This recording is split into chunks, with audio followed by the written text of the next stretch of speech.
That's all I need. Listen, do you have a chat some? I do have a chat. Linda.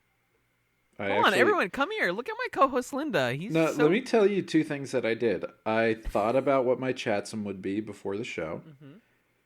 And when I put the DVD in my TV to watch the first episode, I closed the case and I was like, hey, while I'm standing up and I'm holding the case, why don't I bring my DVD box set into the room where I record so that I'll be ready to read the episode summary at the end of the episode? What are you, a professional? What are you, professional? Professional? What are you, professional? Shut the fuck up. No, stop. And I thought to myself, and I felt kind of embarrassed for being so proud of how much I was thinking ahead. Level 0 competence. Like, so fucking childish. And I was like, wow, the thing I do every time, I finally remembered to be ready for it. And then we're going to start the episode and be like, welcome to Schla. You've burnt all of our like good prep energy. Yeah, now I'm gonna, something's going to go wrong. Yeah. The dock is going to erase itself. Yeah. Who are you? Matthew Gideon, Captain. Attached to the Earth Alliance starship Excalibur. What do you want? To find a cure to the Drakh plague before it wipes out all life on Earth. Where are you going? Anywhere I have to. Who do you serve, and who do you trust?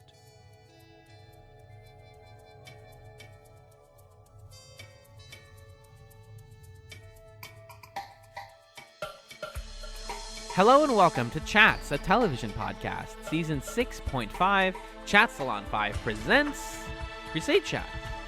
My name is Alan, and when this person calls, I pick up. Because in my entire life, I've loved three things. My work, that pathetic cat, and my co-host, Magellan. Meow. Meow. Meow. Meow. Hello, I'm Mr. Magellan. I'm Mr. Meeseeks. Wait, wrong. No, that's Rick and Morty. No, I'm Mr. Mistopheles. There you go. That's the reference. That's the one I like. Welcome to Chats, everyone. It's the cult classic TV show discussion podcast hosted by two cartoon pieces of pizza that you didn't know you needed. That was so good. Thank you. I didn't breathe. You've ever done that. You got to write that down. Somebody, I hope that was recorded. Shit.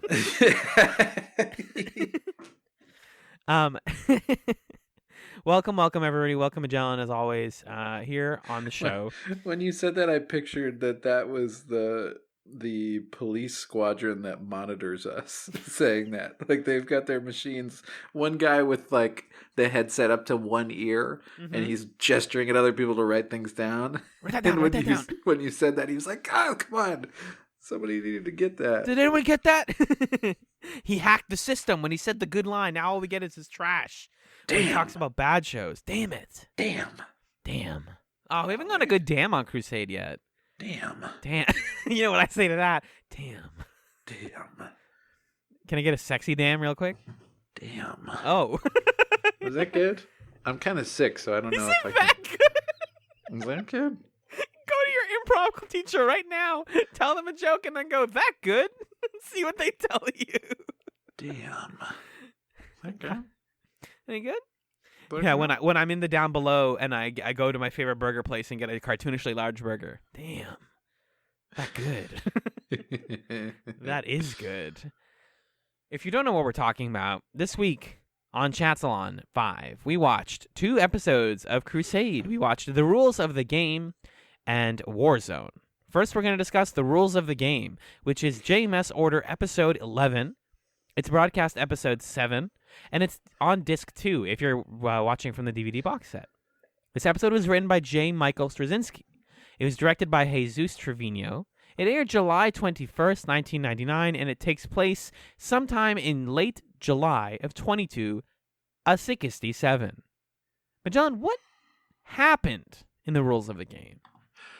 Well, let me tell you, in this episode, Lorca 7 may hold medical secrets useful to Earth if Gideon can gain access. He comes to Babylon 5 to negotiate. I got the Magellan soundboard working, everyone. Congratulations to me. To negotiate landing rights and runs headlong into the self-righteous Lorcan's claim that Earthlings will taint their world. Alan, what did you think of the rules of the game? Oh, I missed B5, man. I missed my big dumb station that's 5 miles long and full of hot metal or whatever the theme song said. None of that's true. Someone said 5.2. No. The Excalibur is a mile and a quarter long. Yes. But B5 is 5 miles long because it's B5. Yeah, that's how you can remember it. You know, it was really thrilling seeing Babylon 5 again. I think this is the best Lockley content we've gotten in a while as a result. Probably best, only good, well, not the only good, but the best Lockley content of the whole show, I would hasten to guess. Right, yeah. It honestly, I would say maybe it's because of the setting, but it felt like a good early series, filler episode of Babylon 5. It's like, oh, everyone's like got their own plot, and it's all relevant, and it connects together in a fun way, and every character gets a good moment. Like, this is good TV, y'all. Yeah. What about you, kid? Well, everyone knows that Max is my favorite character. Certainly. In the entire Babylon 5 universe. Oh, hold on. Andreas Katsoulis rolling over. No, hey, come on. Andreas, come back. No, I'm sorry. He's not... I thought you were rolling over in his grave, but you just meant he was lying next to us and I was rolling away. Yeah. In frustration. What, do you think I'm going to be bleak on the show about death and sadness? Yeah, no way. Max is my favorite Crusade character, maybe partly because I just I like to be controversial. It's true. And we got the Max episode that I didn't think was possible. I didn't think it even existed, and it exists, and here it is, and I liked it a lot. And it is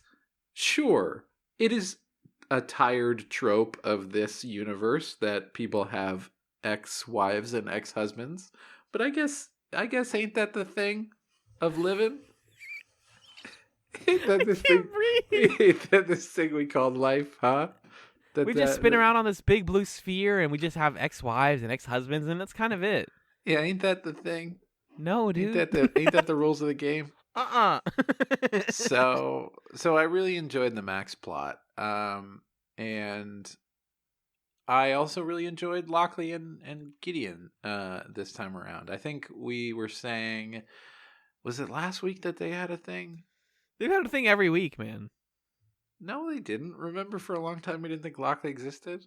The last 2 weeks, they've had things. Yeah, the last 2 weeks, they've had things. But the last week was when we watched the episode where it was like the religious... not the religious convention. It was the plague convention. Yes, that was last week. Correct. Yeah, and we felt like their relationship in that episode was kind of forced and rote and like, I don't know about this. But here it felt kind of cute and honest to the characters, as opposed to just sort of like, we wrote a standard love plot and then changed the names to Gideon and Lockley. Really shows how much network meddling was like. They need more sex on this show when they finally kiss, and it's the most like smoky 90s sax I've ever heard.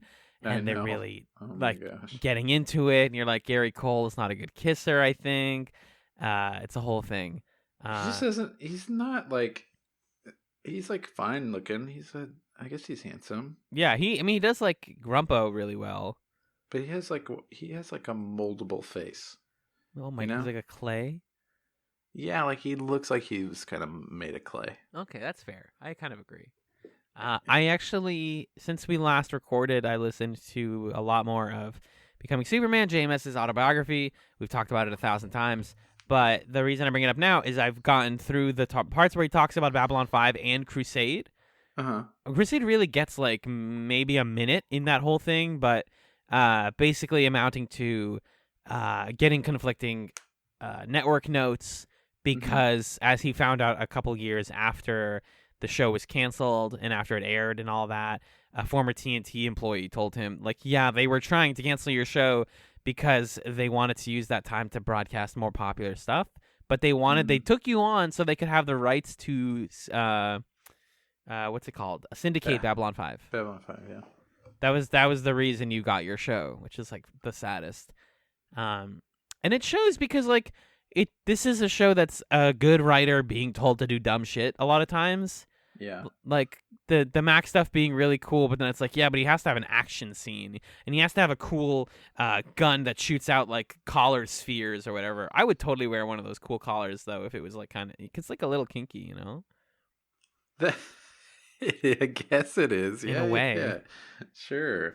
But that feels like classically dumb B5 dumb and not like studio dumb.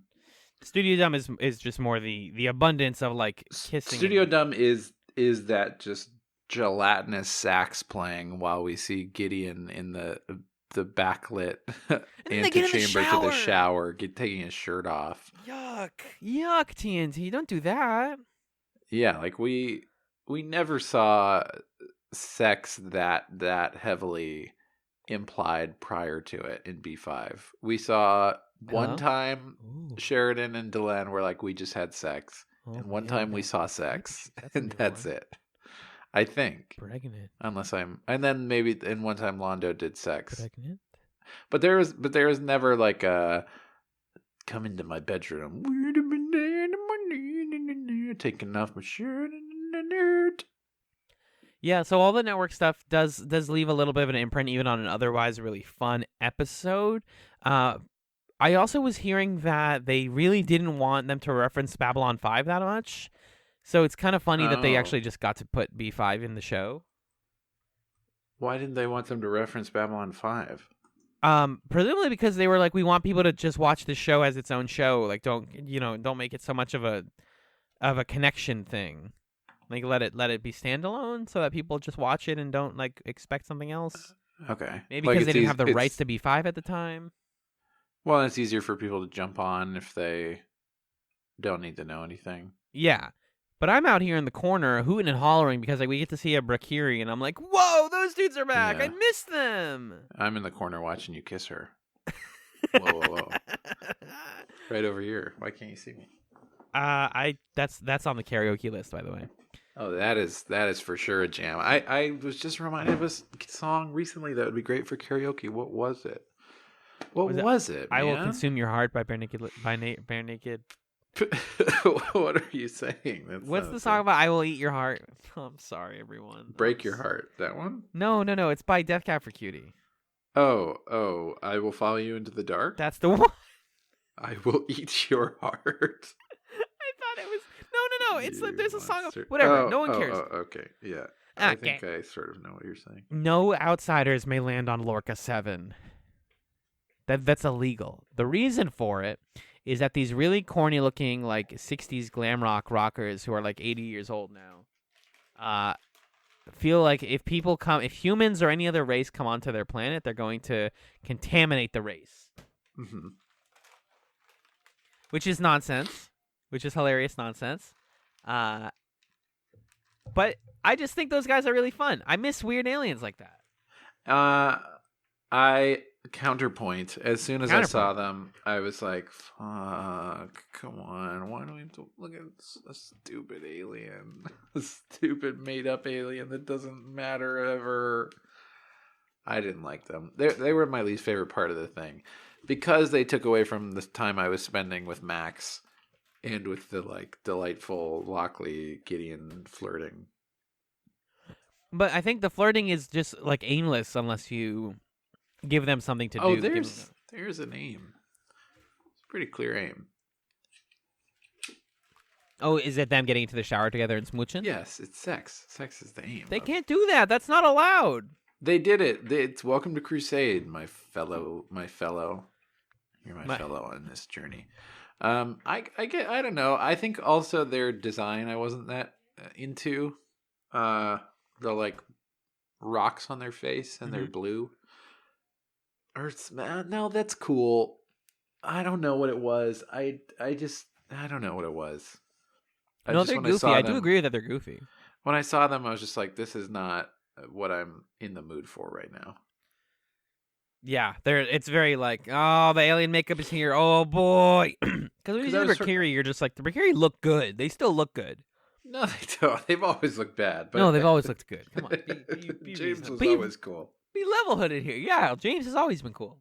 Yeah, but at least the Brakiri, like, I recognize them, and I'm like, okay, they're from Babylon 5. I sort of understand this guy's deal. I don't need to make space in my brain for a new thing that I have to know the name of, and they're a whole thing.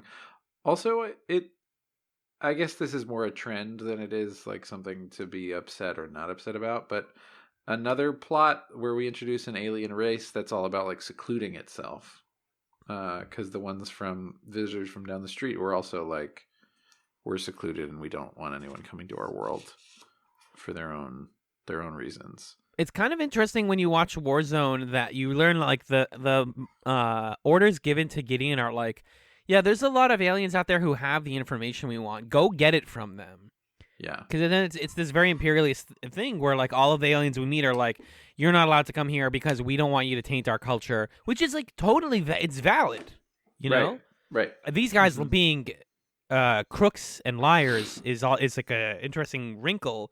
Mm-hmm. But in general, most of the people that they go to visit are like, we don't want to help people. We don't exist to help humans. And it's this very like human-centric perspective that the show also counters by being like, yeah, but none of them want this. Yeah. Right. Except I guess the one that's like, if you guys find the cure, make sure you give it to us. Mm-hmm. Yeah, I was waiting for the moment where the Brakiri guy, where Gideon was like, hey, if we don't get this in 5 years, we're dead. I was waiting for the moment where the Brakiri guy was like, okay, that's one less huge race that we have to worry about, honestly. I mean, he kind of says that in the cold open where he's like, if you guys die, that's fine because it's not going to get in our way. He like ostensibly says that. Yeah. But yeah, I want more of that than I want like these lore kids who again turn out to just be, oh, these guys are lying to us because they were stealing technology from other people or whatever. Yeah, it just doesn't go somewhere that is like thematically meaningful, which I think is maybe what I wasn't so crazy about with that particular plot. But 90% of this plot is Gideon and Lockley flirting again, inviting each other to dinner again, reminding us of the continuity because there's a scene early where Lockley's like, I owe you dinner after everything that happened last time. And it's like, where's continuity now? I think she must be talking about the convention that we saw. Oh, yes. I think so. Yeah, because this is not their other first time meeting. Like how the other two times that we saw Lockley kind of felt both like they were both separately first times a little bit. Yeah, well, the other one is finding her floating around in space. Right. I guess she could be talking about, but I think she's talking about the convention. Right. Again, in my headcanon, Lockley wasn't in that episode where they found her floating in space. Might as well, yeah. It just wasn't. Sure, she was an image or something. Yeah, they're flirting. Yeah. The Lorcans are watching them from like a weird camera from nearby, and they're like, "We're gonna kill Gideon." They find out later that it's actually Lockley that they should be killing, so they go after her. One of them gets like what I assumed was a soul hunter crystal that he puts in his hand. I don't know. It was just like, I can shoot laser beams with this thing. Yeah, which only is cool because it has the payoff later where he's warming it up. I love that this weapon has a warm up, and Gideon's like ozone and jumps out of the way in time. The pacing of those lines was kind of funny because he's like, "Oh, weapons that need to be charged up. You have to charge them up. That's why it smells like ozone." And then later in the scene, he was like, "Wait a minute, ozone," as if he's like realizing the thing that he had just explained before. Right. I thought that was funny. Yeah. Yeah, they have sort of strange technology, which he says at one point is something that they found instead of something that they created. There's interesting like racism that Lockley and Gideon have towards the Lorcans, where she makes some general statement about them being stubborn, and then she's like, "Oh yeah, they didn't seem like smart enough to make all this technology." And he's like, "Oh yeah, I agree totally. It's because they found it."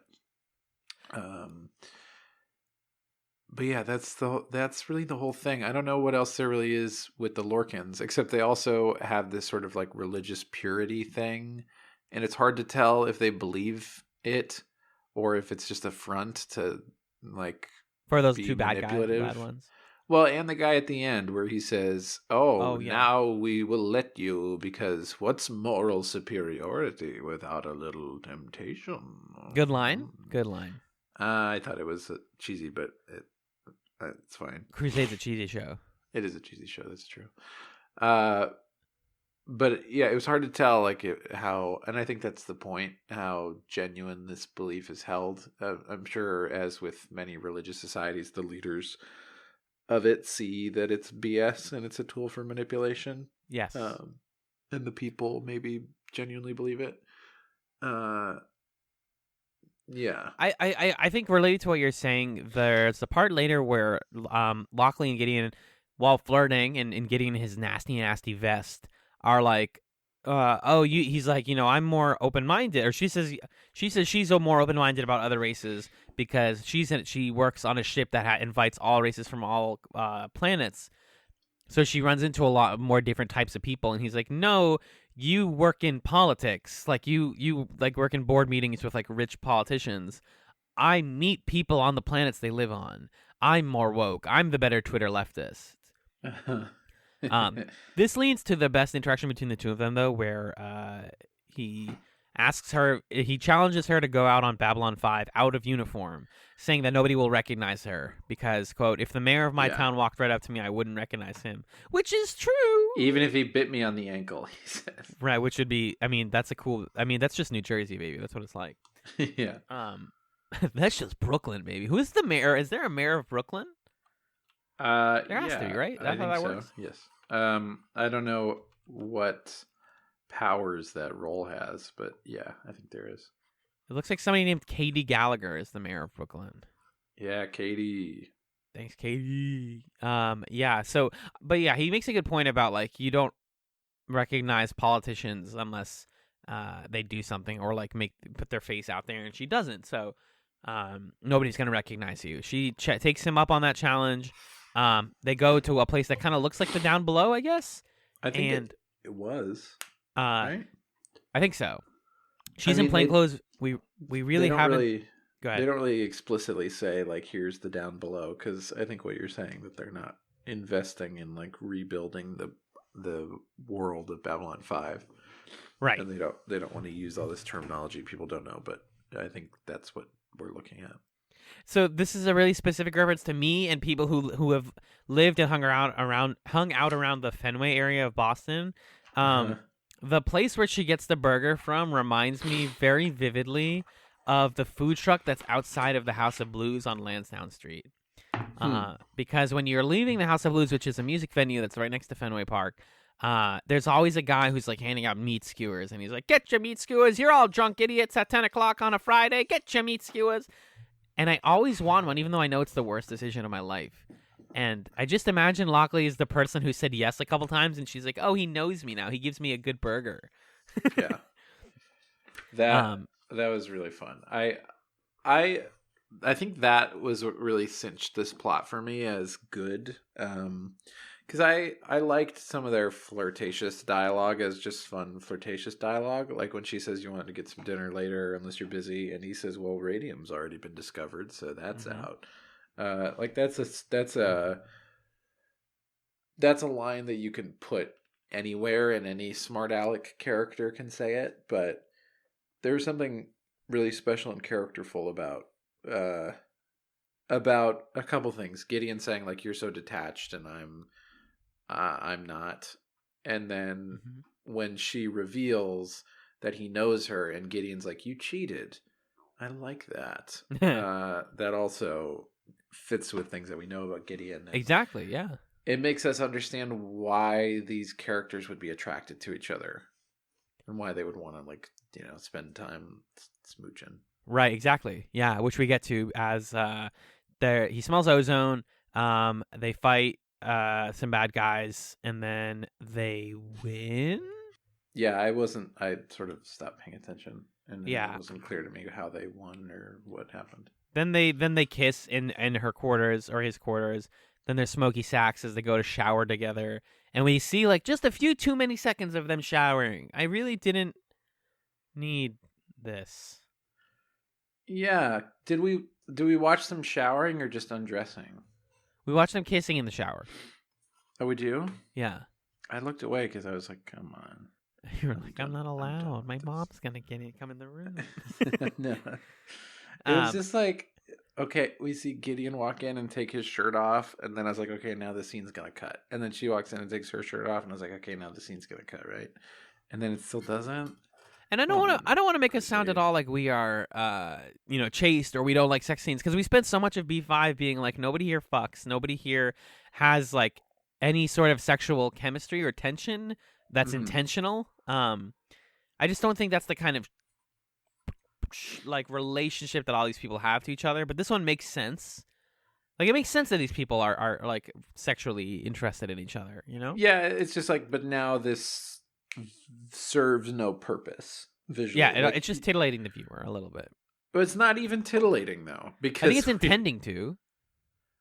But okay, maybe, but it's definitely not, right? No, I agree. 100%. It wasn't at all. So it's not serving that purpose of like the tone of the scene is like, ooh, this is so sexy. And it's not telling us anything new about the two of them. And it's not like a plot thing. And the camera's not doing anything interesting. So it's like, come on. This is literally just to check the box of, hey, check it out. Crusade, sexy show. But yeah, what ends up getting to me is like, I think these folks write romance and the reason, like the people falling in love with each other and working hard to support other people really well. Yeah. But then like, I just don't know how you're supposed to portray this kind of like adult sexual interest in a way that doesn't feel goofy or exaggerated. Well, I think their flirtation and courtship in the episode is great. I think it's really well written. And then like, and I also think the bit of like talking about the shower has to reboot or whatever is like fine sci-fi. The fact that he's so excited about a actual running water is I can relate. Fun. Sort of. I can relate. And it also relates to him being like so excited about wind. Yep.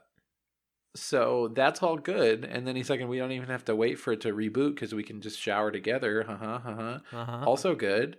And then now we're out. We're done. We got it. Maybe it's not bad. Maybe I'm wrong. It's good. Oh, okay. They also get one more bang bang in because, well, they're like, oh, you want to get dinner one more time before you leave? And it's like, I know what you guys mean by dinner. You mean getting McDonald's and crying. She says something to eat. Yeah. She totally does. No. Yeah. Oh, I'm watching that back. She does say that. That sucks. Can I have something I take issue with from their romance though. Tell me.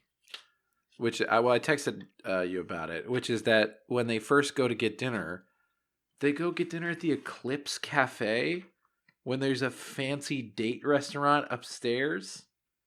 Right, the one where what's his face? Sinclair told Garibaldi. Yeah, the restaurant where you always go to where there's someone from out of town that you have a love connection with. It's tradition. The one where it's the only place. Well, again, Babylon 5. We can't just do that. We're not allowed to do Babylon 5 again. Maybe they don't have that set anymore or something. Or no, it's filmed on the same set. The whole all of Crusade is filmed on the same set as Babylon 5 was. Yeah, but like the they might not have that room set up easily anymore or something. True, very likely. I kind of liked the idea too that they're like, oh, we don't go to the fancy restaurant because she's the captain though. She can take him to the nice restaurant. I guess maybe that says something about them that they are like, yeah, we just want to go to the cafe. Maybe. And we don't want to maybe- go to the restaurant where the guy slips Garibaldi booze. Right. And it's also, I guess, maybe not that serious of a date, so... Yeah, you don't take someone there on your first date. Yeah. First or second, whatever we're at. I want to wrap by talking about the Max Eilerson plot, because there really isn't a lot else to the Gideon Lockley stuff other than them flirting is fun. Yeah, you say wrap as if we only are going to talk for 2 minutes about Max and not for 2 hours. Oh, whoops. So we are introduced to Max and Dorina walking around, or Chambers and Max, which is a rare pairing, walking around, and a redhead woman kisses Max on the cheek, and you're like, whoa, Max has a friend? And Chambers is like, wow, I'm surprised he knows you so well. And she's like, yeah, I would hope he does. I'm his ex-wife, Cynthia Allen. Yeah, hello. then Babylon 5 fans across the world took a drink and Every time crossed there's that an square ex-wife. off on their bingo board. Yeah. Character Yeah. references previously unknown ex-wife. You freaking bet, dude. Yeah. Cynthia and Max have a long chat. I thought it was so funny and interesting that they opened by talking about their cat, Mr. Kitty, because I was like, does the cat have anything to do with anything, or are we just talking? And it turns out the cat is essential to the plot. I love this cat. I didn't catch when they first mentioned the cat. The first mention that I caught of it was when the cat gets kidnapped. No, they talk about they had a cat together who's on medication for, quote, a liver thing. And that's when she's like, by the way, they're like having this friendly romantic conversation, and then she goes, Max, I need money. And she turns around, he's like, how much? And she's like, 100,000 credits. What? I love the explanation for her going broke, which is that she ran an art business. Max is a not corrupt, but a greedy capitalist archaeologist / linguist who's dating an art major who's selling paintings. Uh-huh. I think it's a beautiful relationship image. She went broke because the quarantine meant that she couldn't sell art off-world anymore, so she had to take out a sketchy loan. I really thought this was going to go another unnecessarily horny and talk about her becoming a sex worker. But instead it's just she takes out a 100% interest loan with a guy who looks like a sexual predator named Rolf Mueller. Well, yeah. Turns out to be one. It's heavily implied that he's trying to do something with her, right? Mm-hmm. I thought that there was going to be the angle of Max, I need you to help me. I took this loan, and also that she had been with this guy. Oh, he's my new guy, or I whatever for a little bit, and then I found out he was a sleazy thing. And we're not a thing anymore, but now I thought that was going to be a revelation. And I sort of get that energy when Max, at the end, is threatened, or is sort of putting him in the impossible situation where he has to leave her alone. And it's leave my wife alone. And then the guy's like, hey, newsflash, she's not your wife. She's not your wife, right? I thought that something was going to come out where she was like, yeah, we smooched. But it didn't, which I think is better that it didn't. Ultimately, yes. I predicted that might happen. Max is like, I'll take care of it. I'm not going to pay the 100. Or he says I'll take care of it. He goes to a lounge where there's a fun lounge singer, and he approaches Rolf, who he just hands 50,000 credits. I think this is actually a really important character beat. She says hey, I need the money. Yep. And he hears her out, and he's so. What's David Allen Brooks? Yes. No. Yes? Yes. Aren't all three of his names first names? I thought it was David Allen Brooks. Now you're making me doubt myself. Maybe it is. It is. It's David Allen Brooks. Okay. 73. Good for you. 73? Yep. Wow. How old was he when this show was on? So he was born in 47, so he's 52. About 52 years old? Yeah. Whoa. He looks fantastic for 52. Yeah, he looks young as hell. Mm-hmm. And handsome. Damn. He does look handsome. Holy crap. Oh my god, I got this smidge on distracted by talking about how hot Max is. Come back to the light, my friend. That's crazy, though. He's in his 50s? Yes, dude. Everyone's old on That's why his hair looked weird in the second episode, because they dyed it. Exactly. Okay. Also, that second episode is weird. Yeah. So anyway, Tell me about your boyfriend. So he does a fantastic job of playing Max's emotions in really all the scenes with his ex-wife, because he has this like bitterness that is clearly put on. He's clearly like purposefully, Max the character is purposefully trying to come across as mean in a way that is disingenuous to how he actually feels. Yes. So he's like sneering, but you can tell that the sneer is like conscious. Mm-hmm. And he makes the choice in this interaction with her to be like, I'm going to pay back 50,000. I'm not going to pay back the 100,000 because it's the principle of the thing. Yeah. He says. And she's like, are you like, yeah, let me get that carved into my tombstone. It's the principle of the thing. So I think that character beat is really important because it gives Max space to grow over the course of the episode. And he doesn't, in the sense that he like, it turns out he was right all along.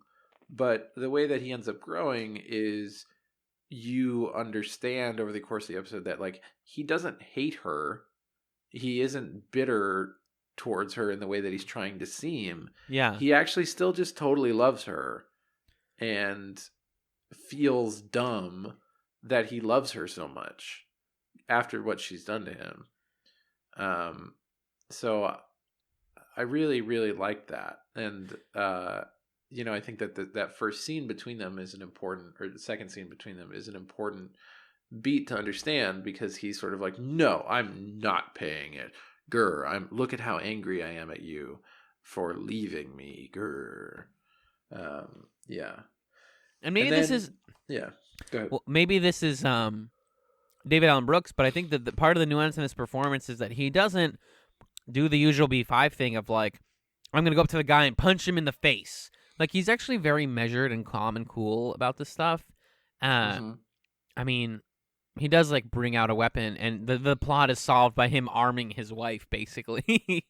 By being like, hey, Rolf, me and my ex-wife both have guns. And if you ever fuck with her again, then one of us will chain you to a wall for the rest of your life. Also, go groom our cat. He knows how to talk. He knows how to use his words. But what I think breaks him down fully is after he speaks to Rolf and is like, I'm only giving you the 50,000. That's the end of it. You're never getting the rest of it. We get a scene at some point about, or where Chambers and Cynthia are talking about Max. And I think this part kind of unlocks Max for me. Mm-hmm. It's as clear of an explanation of his character as I think you're ever going to really get. But ostensibly, Cynthia's telling Chambers that like Max was always the smart kid in school. He got top grades. He was really smart. He developed an ego as a result. And he was always looking for somebody to challenge his intellect. But he was a whiz kid with no friends. And nobody liked him because nobody likes the whiz kid except for me. And the company he works for.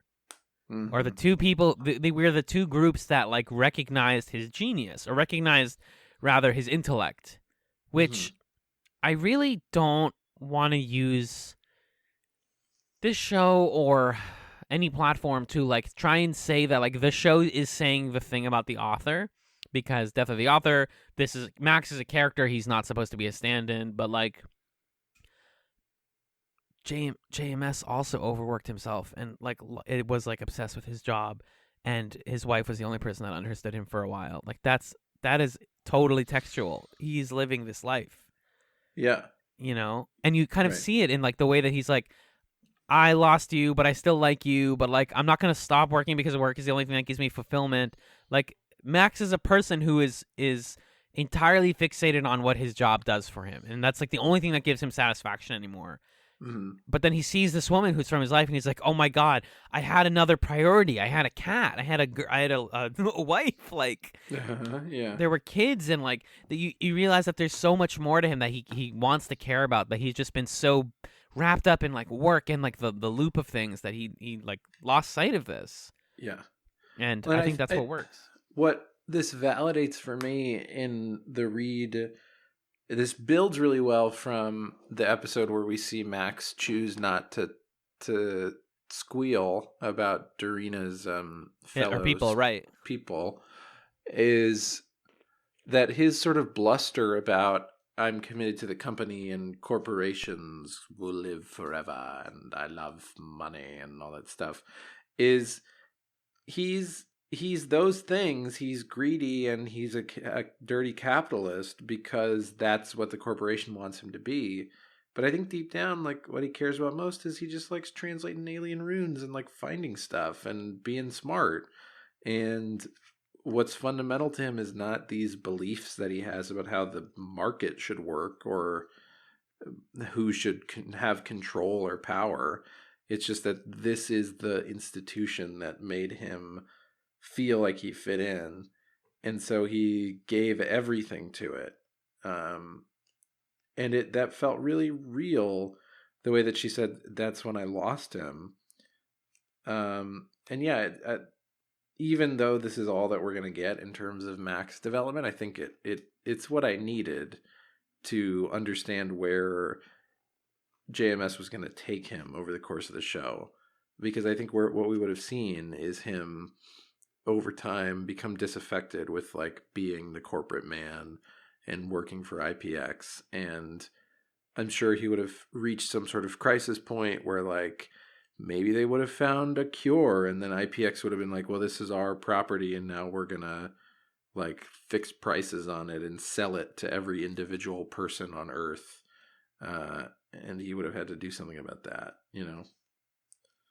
I think that ends up being what I'm getting the most out of with Crusade is like getting to watch the blueprints of where somebody would have gone. Yeah. And thinking about like, oh, this could have ended this way, or like we're watching the first arc of everybody's 3 arcs, obviously, or like 5 arcs, depending on how you think about it. Mm-hmm. And I think, yeah, Max's arc starts with like, this guy is so committed, and then realizing, oh wait, everything I'm committed to is just a mask for like what I really wanted and loved and cared the most about before, which is the people that matter to me. It's beautiful stuff. Yeah, I really like it. And like you said, Brooks plays it like he's being very false in a way that is realistic as hell. Mm-hmm. The babysitter calls and it's like, yep, now that you got mad at Rolf and only gave him the $50,000, he had his people kidnap our cat, which is very like mob movie. He's like, it was like corny. And it was her weird. acting was so much. Yeah, it was very over the top. Cynthia gets mad at Max. Max says like, too bad I'm not doing that. Basically the way this wraps up, this is what confused me. So the guy comes to like their place when Max is gone, and then Chambers punches him in the damn face, which rules. Mm-hmm. We finally get to watch her like be kind of cool. And then I guess what happens is he's knocked out, and then Max like sits next to him when he wakes up, and is like, he's like, you would never shoot me, and he's like, I would totally shoot you. I would do it if if XYZ. The guy's like, no, you wouldn't. No, you wouldn't. It turns out Max packed some heat. He has the ring gun. He fires it at a wall, and he's like, that'll be you. I gave my wife one of these. I don't have to kill you. All I have to do is have control over you, because that's Max Alderson in a nutshell. Yep. And you're done with us, and you have to clean. You got to go wash the cat, and my wife doesn't owe you another cent. And I gave you the $50,000. He's not even taking that back. He's like, you are getting your damn money. Yeah. Which pretty badass, I think. But again, just like a little bit more action-y than the rest of the plot is. Sure. Yeah. Not in terms of like movement, but just like intensity of plot. Yeah, it's a little unhinged too, of him being like, this collar is around your neck forever. And right. your head will explode if you come near my wife. At first, I was kind of insane. I was at first disappointed because the babysitter calls them and she's like, and the cat is okay, and she doesn't hold the cat up. Like, we cut away, and I was like, I want to see the cat. Yeah, we couldn't hire a cat for this one. Apparently, they couldn't hire a live cat because in amongst our like 15 endings, Gideon and Lockley get a kiss in, and then Max gets a picture of his cat in the mail because Cynthia still loves him. She's like, and she says, "Here's Mr. Kitty." I figured you would want this picture. Here you go. And then we get another bad credits music. Yeah, and then we see in the credits that this episode was in memory of the real Mr. Kitty. I think the cat that JMS talks about in his book is Mr. Kitty. Well, there you go. There's like a cat where he talks about like in a rough period of his life, it's like caught in a gutter and it gets lost, and like every fire department is like, we don't have time to help you tonight. It's the day before the 4th of July. And then one at like 3 a.m, he gets the cat out, and he like stays up really late waiting for it to come out. And I think it's that cat. Oh. Again, that's just me guessing. Sweet cat. Yeah, that's probably true. At first, I thought the name was dumb, but when I learned it was a real cat, I was like, "Oh, that's actually Mr. Kitty." Mr. Kitty. Like when Max Eilerson is like, I think it's the first time someone says the name when he's like, "And Mr. Kitty was my cat long before he was yours." Yep. It sounds like a punchline. Yeah, it does. It sounds like a pause for audience laughter or something. Yeah, right.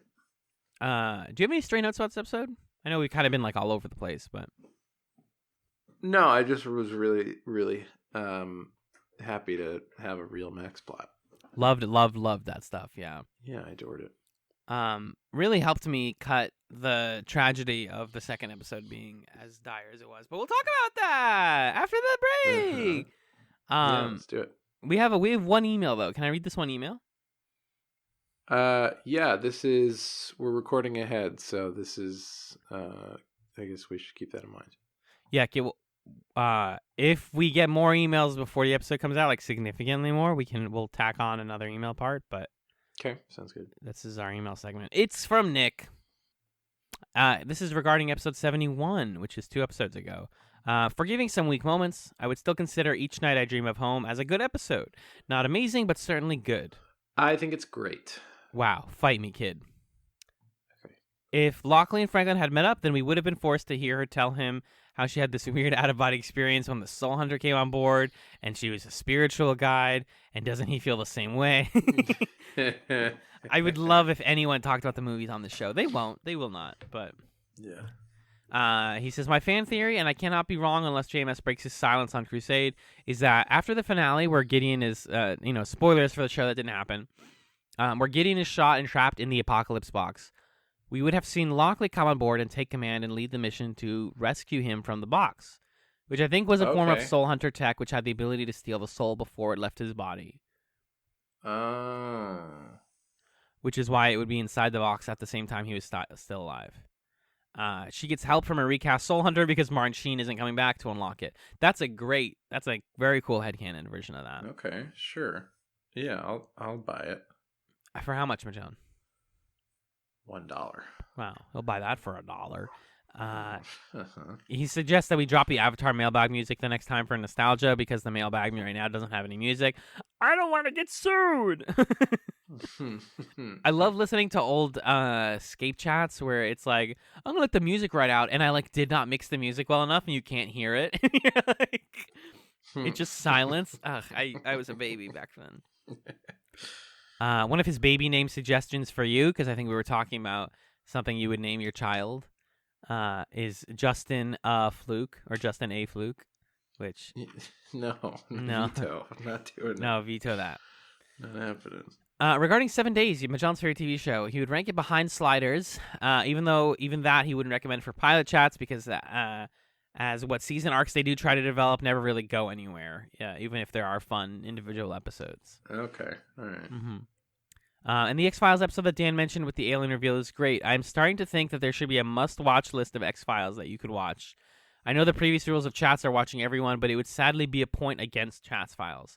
Yeah, agreed. Again, that's a show that if people gave us like a good chunky list of like these are the fun ones, yeah, I'd be willing to do it. I mean, yeah, and that could also be like a thing we do as an occasional Patreon thing, right? We just watch a little X-Files here and there. Yeah, we're just gonna have a treat.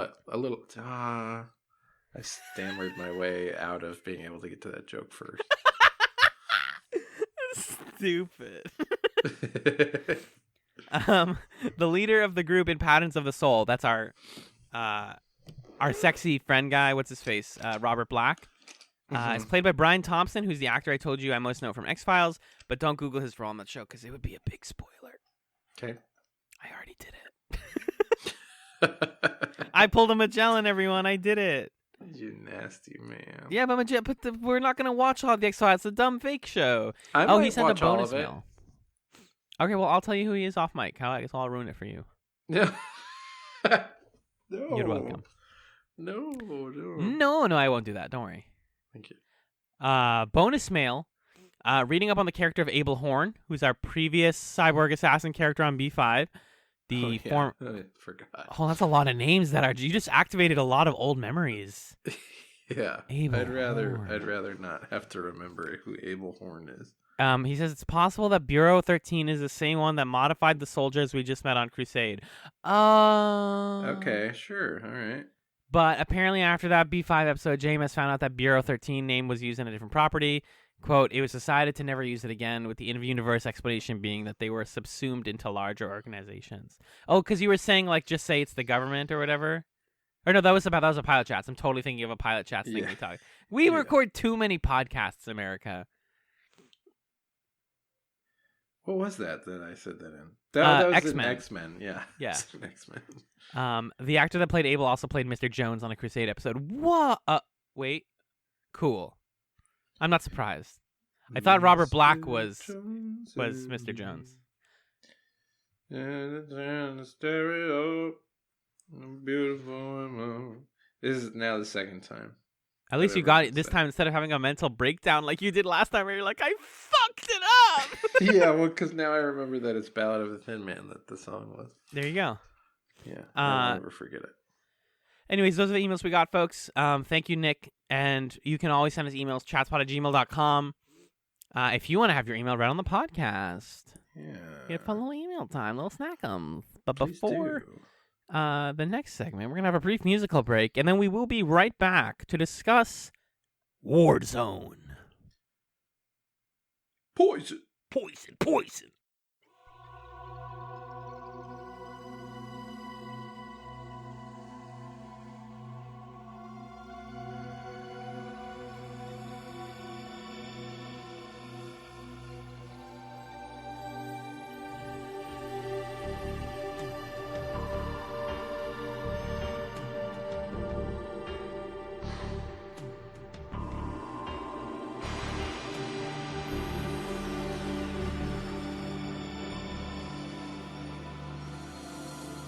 Welcome back to Chatzylon 5 presents Crusade Chats. The second episode we watched this week was Warzone, which is JMS episode 12, broadcast episode 1 from disc 1. It was written by Jay, directed by Janet Greek. It aired June 9th, 1999. And it takes place in January 1st to the 5th of 2267. It was super nice of the Drock to do the plague right on the New Year's. On the New Year's. That makes it really convenient. You got to imagine a lot of people were like watching fireworks, and then the plague was dropping, and they're like, "Is that fireworks?" At least they timed it well. Well, thanks. If you sync up your clock, then right at midnight on January 1st, 2020, you watch the Drock kill your entire planet. Woo. It's really cool. Like dumb tweets. Alan, what happened in Warzone? Well, Magellan, I'm glad you asked. In this episode, Captain Matthew Gideon assembles the crew that will be with him on the experimental starship Excalibur. Their mission is to explore the reaches of space to find a cure for the deadly Drock virus that will destroy all life on Earth in 5 years. Okay. Yeah. So this was supposed to be the pilot. So from what I understand, yeah. Can you tell the production story as you understand it about this to me again? JMS didn't want to write this? This one was written at TNT's behest because they said they want an actual pilot instead of trusting the viewer to just kind of understand the dynamic of the crew. They were like, we want people coming together. So they asked him to write this episode. It was not first production. It was not like a direct script just from him. It was like it's one of the most heavily modified episodes. And so it was written and then aired first, despite like the actors already knowing each other and doing all this stuff. They then had to go back and like record a pilot, which sucks. I think this is the worst episode of Crusade so far. I'm confident saying that. Why? Why do you say that? It's so much of it feels like not only are we just building to things we already know, and that's just because of the order we're watching in, but like a lot of it is like getting us to the theme song. And it's like, guys, you already played us the theme song. And now you're like, the big final moment is that Galen and Gideon sit next to each other, and he's like, "Who are you?" And it's like, we watched Babylon 5. Also, that's in the theme song. We know that's like a thing you have to think about during the show. It's worthless. Well, so here's a question I have for you. Here's an answer I have for you. Go ahead. Do you think that this episode feels so terrible because we're watching it 12th? I mean, of course. Like, do you think... I don't think it's necessary to watch this episode. Absolutely not. I don't think it was horrible. No. I think if you were only watching Crusade and you'd never seen Babylon 5 or A Call to Arms, this might be useful, right? This is I just feel like you're doing yourself a disservice by getting such a spoon-fed pilot. Because then you get into the question of, like, what makes a good pilot? And that's, hey guys, patreon.com/chatspod. Check out Pilot Chats, where we answer this question every 2 weeks. We actually never answer that question. It's kind of the overarching question of the podcast, though, is getting to that. But what makes a good pilot is I want to know what the actual conflict of the show is going to be. I don't want, like, a fake invented thing that's like, and then we go on the ship afterwards. Which is kind of what this... Well, no, this one's actually related to the rest of the show. I don't like seeing... It's not interesting to me to watch the band get together. Yes. That's not interesting to me. And that's the thing I'm saying that we've talked about on Pilot Chats is like when the first episode or the first, in the case of X-Men Evolution, the first season and a half is like we're getting the band together and then the plot that we wanted to write starts. It's like... What's the benefit of that? What's the benefit of like a small... I guess you can theoretically get to know the characters better as you slowly introduce to them, but...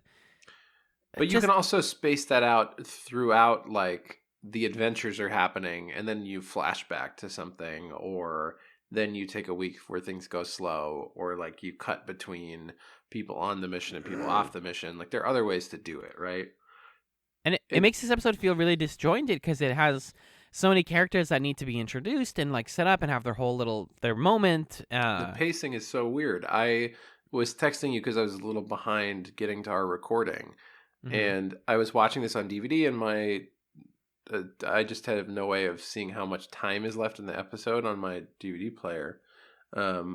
And so I was like, I don't know how much longer there is, but I'll let you know. And I had no way of guessing because the pacing of the episode was like impossible to feel out because it sort of felt like there was no narrative arc. There was just like introducing.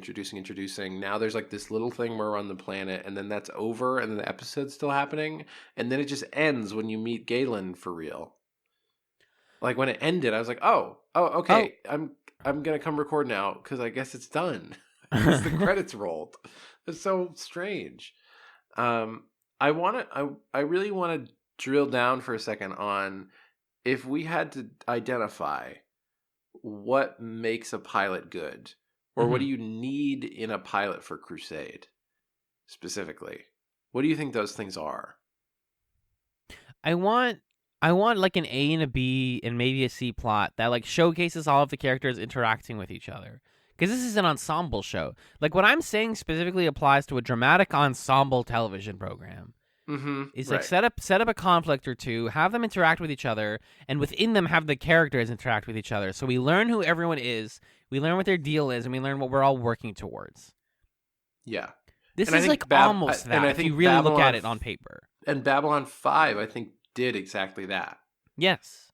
Like, The Gathering notwithstanding. The first episode of Babylon 5 has, like, we're in the shit. This one Centauri outpost just got attacked. And now Jakar and Londo are yelling at each other. And now Sinclair is going to go talk to Garibaldi. And, like, it does that. and here's Veer and Ragesh 3 and big, like, all this stuff, and a victory for the president, like all that stuff. Yeah. Yeah. And so it feels almost the way that this episode is written. I can't know this for sure, but I can almost feel JMS's like, fuck it, here you go, attitude towards the script, where it's like moments where Gideon is talking to Galen, and Galen's not speaking, and they're at the campfire, and Gideon's like, wait a minute, you're a techno mage, which, by the way, he said techno normally, and he said mage instead of mage. He has to pronounce part of it wrong. It's the they rules. gave him the note. You should flip it and say techno mage instead of techno mage. But that moment where he's like, you're a techno mage, and I was stranded, and you saved me, and now I'm alive, and why are you here? He's like, that's such a bad sort of pilot exposition-y thing. Yeah, I agree. There are tons of moments like that in this episode. Weirdly, the one that annoys me the most is when Gideon breaks up the fight that Matheson is in the middle of, where everyone's like, we're not going to be on the ship while the plague is coming. We want to go back to whatever. And then we get this like hero shot of Gideon where it's like, and here he is, the captain. The captain of our show, like the lead guy. And it's just like, like it really like doesn't respect the viewers' like attention span or whatever to just be like, this guy they might as well put a thing under him that says like protagonist. This one, sassy woman. Here's Darina beating up a bunch of cops, which I do love to see. I'm making the prayer hands emoji with my hands right now. I do truly appreciate watching people beat up cops. But that's all Darina gets is she's like, I want to be on your ship. I hate these cops. And he's like, all right, we should hear her out. And they're like, no, we're cops. And he's like, no, I'm the boss. Her introduction didn't make so much sense to me because they're treating her as like, oh, she's just some lady that we have locked up. She was in a call to arms. She was in a call to arms. She was like working with Sheridan. Sheridan would vouch for her. Right. The president? The president? Yeah, the president. Why? Well, it's so... I guess maybe they couldn't get Bruce Boxleitner or something. But wouldn't it have been better if he was the one who was like giving Gideon the orders or putting the crew together or something instead of this like random dude? And why is Darina locked up and having to fight her way to be on the crew when she was in a call to arms? It doesn't make sense. Let's also remember that a call to arms. This was another thing that JMS talks about either in the book or in these notes I found on the Lurker's Guide. But he was like, a call to arms was supposed to lead directly into Crusade. That's the whole reason it exists. And they aired it 6 months apart. Yeah, that's absurd. They set up the show and then made sure everybody forgot about the show. The show is so doomed. It's so sad how doomed it is. Yeah. But it really is. It really goes to show when you're just like, yeah, we set up all the characters, we did all the work, and like actually F all of that. We're gonna make you make a new pilot that assumes that Call to Arms barely happened and we don't know about that. Because there's a news report in Warzone that like explains the whole plot of a Call to Arms. Yeah, in like 30 seconds. And it's like, why did you make the movie then? Yeah. This is what frustrated me about this episode, was just there's so little in here that you can square of like, oh, this is a good episode. Nothing about this in isolation is good to me. I mean, like, performances are good and, some moments are good, but it's all just like set up for like also a show that isn't happening as we've seen in the rest of the series. Like, Galen hasn't felt like this brilliant wizard the whole time. He's like kind of been a little bit sillier than that. He plays in this episode so serious, and it feels like they rewrote his whole intent. Yeah, this is definitely the most aloof that he is in the whole show. Right. I think Gideon is mostly on point for like what he ends up being, and so is Matheson. I think it's good that they set up their friendship this early to where Gideon is straight up like, you're my friend. I vouched to get you on my team. Yeah, but we also already knew that it's sort of my sensation watching this was the same feeling we had when we watched In the Beginning with Charlie, where it's like, yeah, okay, I knew that happened, and now I'm seeing it happen, and I'm waiting for this to be an enriching experience. It's not. It isn't. And also, I guess a difference is like, In the Beginning was actually a prequel and so was trying to accomplish like, here's new stuff because it's a prequel. And what's weird about the JMS order is Warzone is being positioned in the JMS order of Crusade as if it is a flashback or prequel, but it is not written to be that. So right. It's written to answer not questions of like, because a prequel episode would have read more as like, here's the stuff we already know about them, and here's like the dramatic irony of seeing them before they learned all these things that we learned over the course of a season. Right. Which is what in the beginning sometimes is. Is like you're getting to watch people be like, oh, this guy's going to get so owned in a year. But in this, it's like, this is written as a pilot. This is written as a pilot 100%. There's no way this works as an episode 12. Yeah. Which is a bummer, like, because again, there's cool parts. Like, I was actually surprised that they introduced Trace in this episode, and he was a character right away. It kind of feels sacrilegious if you think of him as the Warren Keffer, because it's like Keffer didn't have. There's no like season 1 episode where Warren Keffer is just in the background, like, hey guys. Who is Trace? Destroyed, bodied, ruined, utterly wrecked. He's the hotshot pilot guy that's like friends with everyone. He's literally the Keffer of the show. Oh. His best line in this is when they talk about how they might die from the plague, and he goes, "I got plans for the weekend, and being dead ain't part of them." That guy, Max's friend or whatever. Yes, yeah. Yeah. Them recruiting. So Matheson is recruited just because he's friends with Gideon, and despite him being a telepath, he's like, it's fine. I know he's gonna follow the rules because he's a good boy, and he's my good boy. Ultimately, yeah. Galen, Gideon already knew from the past, and he's sending him a bunch of messages, and he does the whole like, and so it begins in episode 12. Hole in your mind. That's What do you want? Giants in the playground. What do you want? Giants in the playground. Is a good con response. Now get the hell out of our galaxy. And then man, I miss Babylon 5. I miss it so much. We get the best like setup stuff is on the SETI 4 IPX excavation site. We meet a young fresh-faced lad named Max Eilerson digging for a veritable gold mine. As a ship crash, nearby, and a gross alien hand claws its way out of the ship, and you're like, "That's super dumb." Yeah. What do we have to do the plot? No, dude, that's it. I mean, I just want to get to the part on Mars because there's live action footage of Earth. Yeah. Okay. So I said it, guys. We talk about Mars. Gideon is given a mission by a bunch of men, and they're like, check out all the riots happening on Earth. And we get like a minute straight of live action footage of riots across the Earth. Yeah, but from like the present day. Yeah. I think I saw China in there, like people in masks and stuff, and I was like, what the, like cold Berlin Wall stuff, and I'm like, what are you doing? Yeah, like this is 200 years from now. It wouldn't look like that. Yeah, no, exactly.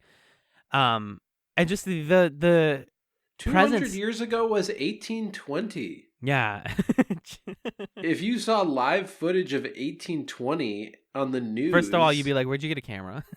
Yeah, and then you'd be like, "This ain't what it looks like no more." Right. Here's amazing rioting footage, and it's like the Civil War, and you're like, wait a minute. Yeah, right. It's like what, the Panic of 1819? Oh my God, you're a history teacher. I love you very much. Yeah, Gideon receives his team, whatever. That's fine. The Excalibur, I like them introducing the Excalibur. This is a scene I actually kind of wish we had, where it's like this romanticizing, like, there's the ship. It's amazing. What a crew. Mm-hmm. Wow, it's 1.25 miles long. And then a bunch of Drock stuff happens. You did not like the Drock stuff, it sounded like. Yeah. Can I say two things that I liked before I totally go in on the Drock stuff? Yes. So, I think the two things from this three things. One of them is Max, is always Max. Yeah. The fact that he can translate languages super fast is cool. And the fact that they're like, he's an asshole, but he's our asshole, or whatever they said. Yeah. I like that. I enjoyed the reasoning that the general guy gave for why Gideon should be the captain, which is that he, among all of the captains who are on like exploration missions, he's the one who's met the most aliens, which is like a cool qualification for being the head of this mission. Right. that, and then they kind of, it gets cheesy where they're like, you're a dangerous man. We need a dangerous man. But like, you don't need a dangerous man. You just need a dude who will go anywhere and doesn't care about like what that entails. Mm-hmm. And then the third thing that I thought was really cool was actually the conversation between Gideon and Galen at the end when Galen was asking the questions. And it sort of answered what I, for a while, had been bothered by with the opening title sequence, where it's sort of like he doesn't really care. I mean, Gideon kind of cares about finding a cure to the Drakh plague. He also but not just wants really. to have sex. Yeah, but so then he does, right? But then when Galen says, "Who do you serve and who do you trust?" I really liked that Gideon thought about it, and his answer was, "I don't know." And Galen was like, "Cool, then I will come with you." Until you answer that question. That's really cool. Yeah. Like, that's what the question of the show is. You're doing this thing, but like, who are you doing it for? And who do you think has good intentions? I don't know. But I'm doing it because I think it's what I should do. It sets up what could be a great arc for Gideon, because if you place this episode at the beginning, you're watching Gideon over time learn to question authority and question like the motives of the people asking him to do these jobs, because every mission is like, oh, actually the Earth Force people are doing this for bad reasons. I'm going to go against their wishes. So he's like learning who he works for and what he works for, all that stuff. Yeah. That stuff works. Yeah. Anyway, so the Drakh, dude. Okay, so the Drakh, we've talked about it before, are one of the best villains because they are quiet, they are patient, and they are not shown that much. This episode, as well as a call to arms, as well as presumably more of the show if it had gone more, presumes that the Drakh are like evil rock vampires or something. I felt like I was watching the fucking spaceship from the Power Rangers where all the bad guys hang out and then they decide who gets beamed down to become giant in that episode. But they're not even as close to as cool as Rita Repulsa is. That's the thing. No, exactly. And no one can be. We all strive to be. But like, yeah, they all look like they did a really bad job cosplaying Godzilla and like a human or a humanoid Godzilla. Yeah, and it's just they're so bad. The Drakh are horrible, and they're calling each other like, "Oh, counselor, blah blah blah." Yes, counselor, blah blah blah. Yeah. I don't need to see Drakh talking to each other. Never. I don't want them to have names. They get names in this episode. I don't want them to have names at all. I loved the implication when Londo was talking to the one Drakh who like totally pulled the puppet strings, that they're only ever going to show you one guy at a time. Mm-hmm. Because they don't want you to know how many dudes there are. And they don't want you to know what their power structure is. They just want you to be like, there's a bajillion of these dudes and they're all hiding somewhere. And it's impossible to know how big the organization is. Maybe it's just 5 Drakh. But they are so good at like using their little mind controlling slugs and appearing in different places, different times, that they make you think that there's a race of scary dudes. But the fact that we see a ship full of them is so stupid.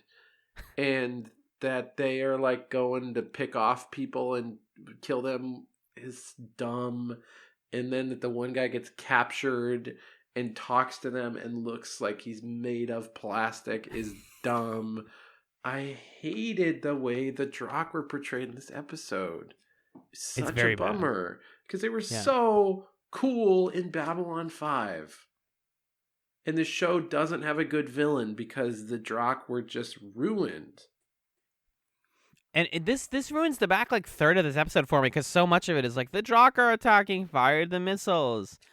And like I know that's what TNT wanted, but literally every time someone on B5 too, someone's like, it's time to fire the missiles, I check the fuck out, man. Yeah, right. I don't want to watch people like charge up lasers and like navigate a freaking space battle. Don't care, not interested in it. Give me more talking, please. Yeah. There was studio notes that were like, Crusade is too talky. I want it. I want the Yeah, version that's talking. I'd rather have that. Yeah, I would have liked a longer conversation between Gideon and the Drock guy in the cell that maybe could have become cool Drock. Like the part where he's talking about like, hey, once your whole planet is dead, like, what is that going to be like, huh? Right. What are you gonna fight for then? Yeah, who are you going to serve? Mm-hmm. What is your life even going to mean? What are you going to be when Earth is gone and dead? That's pretty scary. Exactly. But we didn't linger in that or have a conversation about that, and said the Drock are just like, oh, we're evil. We're so evil. Yeah, the Drock extremely are not cool when you put a light on them. They just are the monster under the bed. It's cooler when you don't see it. Yeah. It boils down to that. And there's like a lot of, like I said, just so much fighting. And then another cool little moment though is not during Chambers. Her conflict, by the way, didn't talk about her, but she's invited on because she's an important doctor and she's the person who is most likely to find the plague first. But she was asking that they get to go to Earth one more time because she has a sister on Earth that she's worried that she's never going to see again because of this mission. She has a phone call with her at the end. I believe her name is Jenny. And that part's good. That part of her being like, yeah, I really appreciate you and like you're really great, but the work has to come first right now because I need to save your life. Yeah. Yeah, they don't talk a lot about that. We don't talk a lot about people having families on Earth or stuff like that, or like people who cared about them. At least not on the main cast. We've got plenty of that from side characters, just not from the main cast. Yeah. And then we just end with Galen being like, "Man, this show is gonna be great as soon as it gets picked up for a third season. I can't wait." Yeah. See ya, everyone. Blah blah. And that's pretty much it, I think. The line in there that I like that you're talking about, where Galen's talking to Gideon, is he's like, "You're a technomage. You use technology to simulate magic." Yeah, right. Yeah. A wiki explanation of what a technomage is. Get out of here. Yeah. So that I don't know. I don't think that you need to watch this episode at all. I agree. But I think if I were to order the ordering of Crusade, I would say like if you're gonna watch this, you might as well get it out of the way. Just knock it out first, and then know the show gets like a little bit more confident after this. Yeah, because also it totally kills the momentum of like there were actually a couple Crusade episodes in a row there that were pretty good. Or good, I agree. Yeah, so. But then also it might just be miserable to watch this and then watch the one that we watched first. That was like, I don't even remember, but it was weird. That's the one with the alien that's like the planet died and we all froze ourselves. Is it that one? I believe that's there. I was in the first week. I don't know if that's the first one. I think that's the first. Well, the first one is, the fourth one. Oh my God, March. No, Lorien. Well, Lorien is the first one. Lorien, yeah, truly. But really, it's Valen as well, if you think about it. Hey, well, sorry, I fell into a Babylon 5 fugue state. The Crusade chat's just slowly devolving into us missing Babylon 5 is a big mood. But looking forward to things. Mm-hmm. Next week, Majan, we are finishing Crusade. Oh my gosh. What? Already? Final... series finale, the big dramatic series finale where they cure the Drock plague and they answer the apocalypse box question and all of the characters have sex. Everything gets resolved. Yes, perfect, clean resolution. The 5-year arc is concluded next time. Yep. Tell the kids about the episode. Totally. And so that means, of course, that episode was aired as episode 8. Of course. It was called Appearances and Other Deceits. Here's the summary. Ready? Yes. A pair of Earth reps come to Excalibur to give it a PR makeover for folks back home, but there may not be much of a ship left when an alien life force, a malevolent entity spread by human touch, also boards. Oh no! Does that sound like a plot connected episode that's relevant to everything else? It sounds like a ship virus episode. It is. It's different. There's an adorable part in early Escape Chats. Sorry, I keep talking about our old podcast. There's a part in early Escape Chats where we get the first virus episode in, I think, A Bug's Life. And I'm like, yeah, they're probably going to do a bunch more of these. And they did like 8 of them. Yeah. Thankfully, Babylon 5 only did like 2 or 3 like types of episodes like that. And they weren't even that bad, if I remember. So, yeah, so we're watching appearances and other Deceits next week. That'll be a single episode discussion, just because we will use that to also wrap in our like final thoughts about Crusade and all the stuff, where the show could have gone. And then we'll go on to greener pastures from there. We still have some films to watch. We have a film and an unaired pilot for a show that never happened. Mm-hmm. Because we're going to be watching Lost Tales and Legend of the Rangers. So, yeah. Magellan, do you want to take it to the plug zone? Let's do it. You can I do it? Yes, you can. Do I do it too much? No. Okay, I'll do it. What do you want? I forget who did it last. I think I did it last. You can do it. Okay. Also, while we were talking, I was Googling the 2017 Power Rangers film because I was thinking about how cute Rita Repulsa is, how goals she is. Does anyone know if that movie was good? Probably not, right? Like, no. How could it be good? The 2017 Power Rangers movie, dude? Come on. Yeah, how could it be good? Well, guess we're going to have to commentary chats it. That actually wouldn't be a bad idea. If you would like to get at us, please consider sending us email to chatspod@gmail.com. That is chatzpod@gmail.com. You can also tweet at us at Chatspod, where we have a fun Twitter account full of jokes and gags and goofs and guffaws. And we also post the episodes if you want to know when those go up. We usually go for Sunday mornings, but just in case. Also, consider rating us on iTunes. Please, please, please rate us one. We'll check the iTunes one. We usually like to check that towards the end of shows, though, just to like skim it and be like, did anyone review us on there? Rate us 5 stars. That's how people hear about the show. And if you've already done all that stuff, then please also consider checking out. Please consider getting a checkup at the doctor. Check up and check out. That's what I'm going to put in front of my doctor's office door. Patreon.com/chatspod. Over there, that's the hub for our premium content. Nice. If you donate to the chats bucket of money, the money bucket over there, every month, you can do just $5 a month and you get all of our bonus content. That includes commentary chats where we talk over movies, chats nights where we talk over each other, and pilot chats where we talk over pilots. It's a great time, and I recommend you check it out. Yeah. And speaking of recommendations, I'm just full of segues today. Magellan, what is your chatsum for this week? What do you recommend for the kids? My chatsum for this week is an app. I don't know if I have done that or how often I've done that, but it's not my most frequent medium. But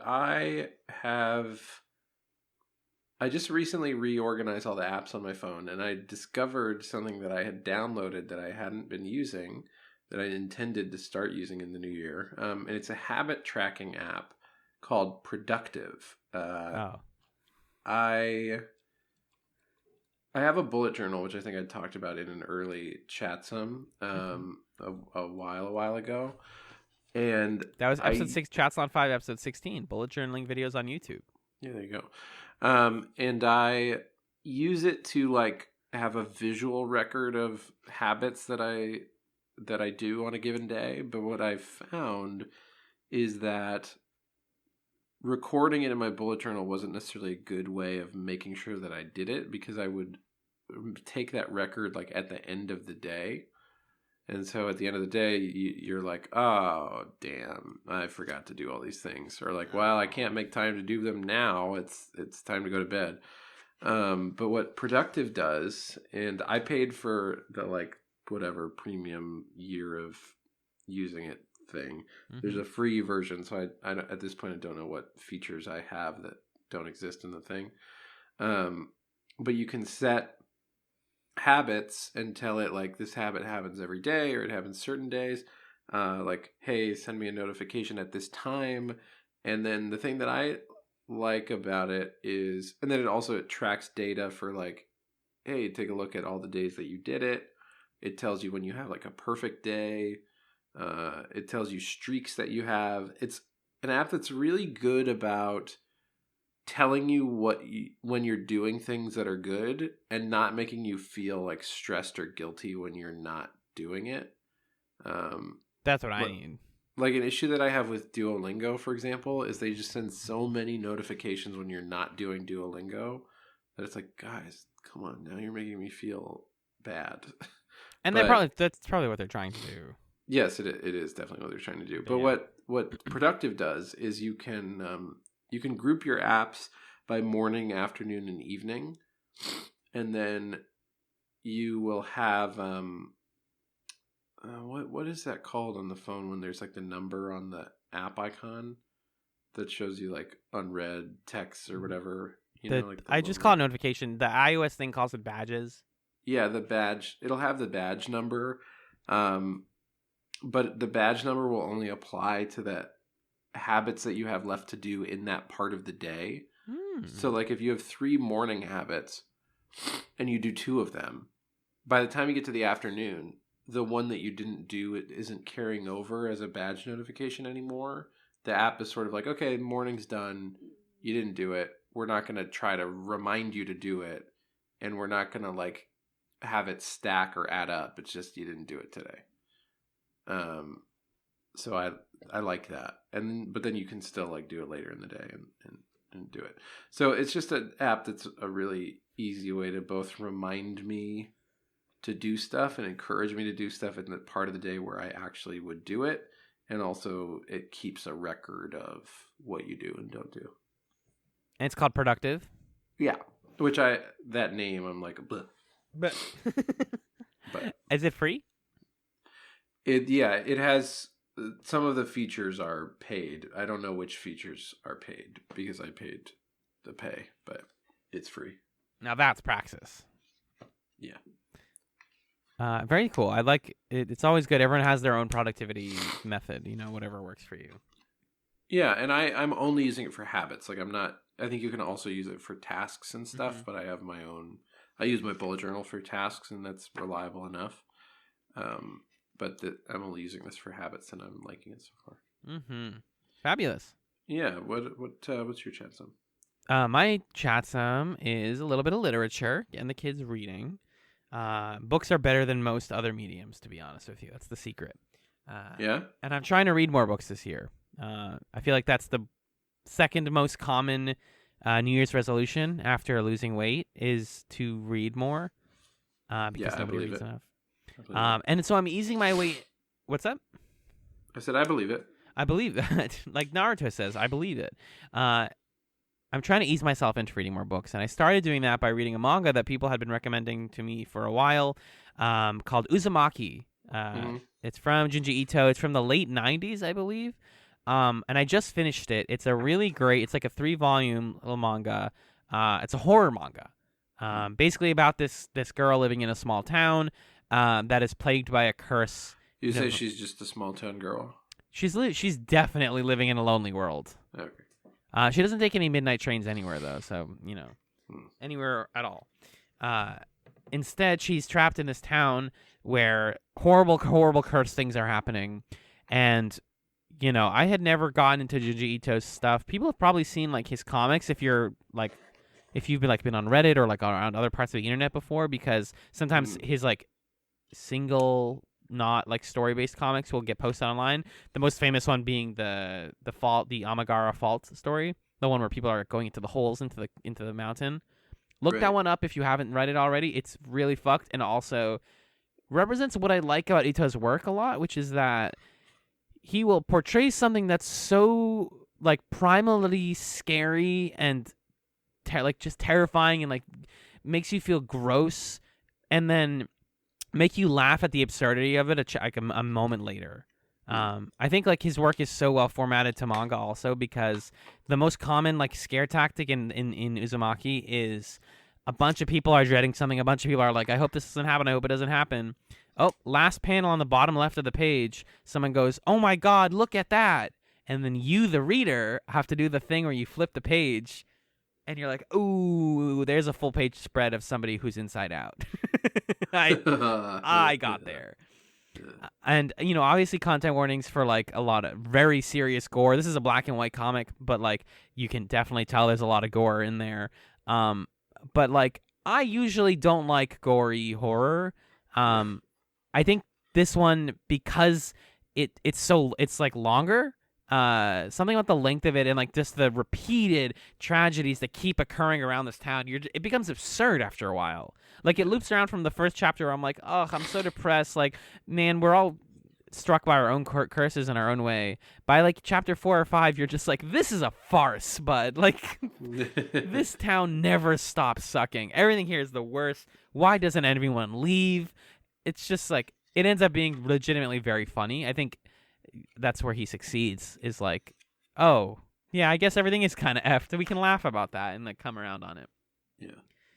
Yeah, once I picked this one up, I could not put it down. It's like, it's such an engaging read too, and all your questions are answered by the end. It's not one of those like ambiguous stories. It's great. That's nice. Uzumaki by Junji Ito. You can find that on like any. You can buy a version of a 3-in-1 of it, or you can find it digitally. It's very easy to get. Cool. Very cool. Thank you, Magellan, as always, for being the rock to my hard place, and thank you, dear listener, for listening to this episode of Chatzylon 5. Peace. And the rock cried out, "No hard place." Have I done that one? No, that's good. That's original.